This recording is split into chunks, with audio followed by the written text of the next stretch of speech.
All right, so here's our video on kinetic molecular theory notes. So go to your classroom, open up your KMT Cornell notes, and go ahead and start taking notes on this video. And the slides are here as well. Then you're going to create a link on page 61 of your notebook of your completed notes. You can also write them down on paper and then type them in, but you must turn in the notes electronically. All right, so let's go get started. All right, kinetic molecular theory. So we're going to talk about what this is and how to use it. So our essential question here for these notes is, what is KMT and how does it work in gases? Okay. All right, so let's start off with the definition. So the definition, kinetic molecular theory, or KMT, is that it talks about the energy in states of matter. And so we also have to look at kinetic energy, right? So KMT, we call it KMT because kinetic molecular theory is really hard to say all the time. So we say KMT. But what the heck is kinetic energy? Well, that is the energy an object or particle has because it is in motion, okay? So if you move your hand, you have kinetic energy. There you go. You've just increased your kinetic energy. And we measure it with temperature.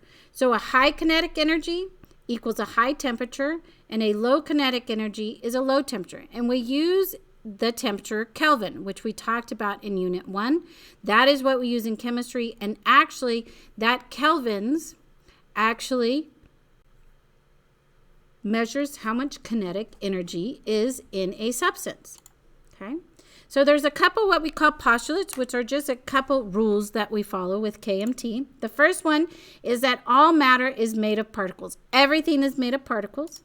The second one is that particles are always moving in all states of matter. They are never still. And so we'll talk about absolute zero. You'll try to perform that in the PhET later. You'll take it to absolute zero and you'll see they are still somewhat moving.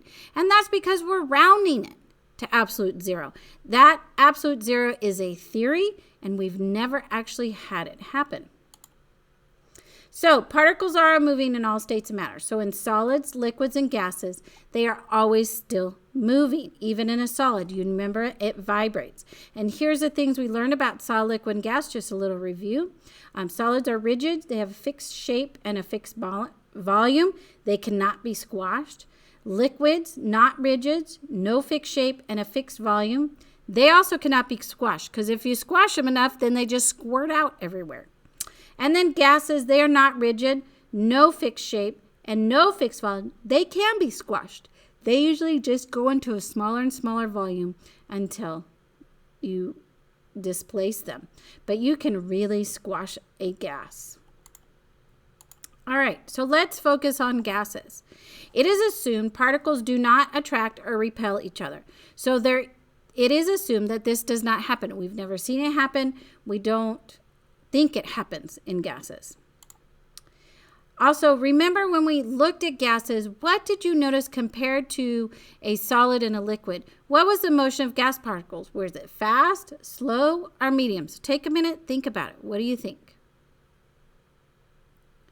Hopefully you said fast, because yes, gases are the fastest moving particles compared to solids and liquids. Also, gas particles collide with the walls and other particles. So if you watch a gas for a while, and you'll see this in the PhET, it's like they are a 1-year-old trying to walk. They just walk around and do whatever. And they can run into the walls, and they will run into other people or other particles, and then they just go a different way. They just keep wandering around. So yes, so that is another assumption that gas particles collide with the walls and other particles, and we see that happen. So what causes collisions to increase? Well, what would cause a 1-year-old to collide with walls and other people more? Well, what if we put more 1-year-olds in the room?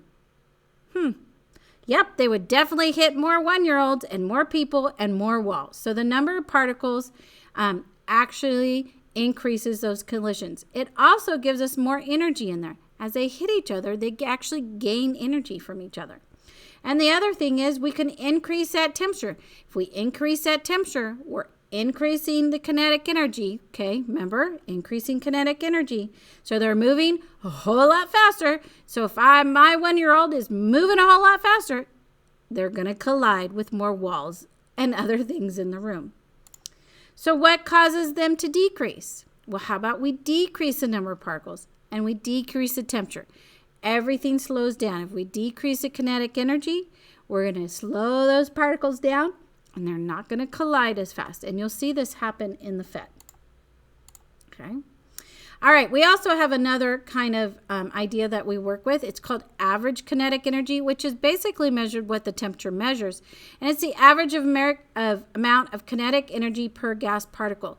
So we basically say that the temperature is pretty much the average kinetic energy of movement for all the particles within the entire gas, okay?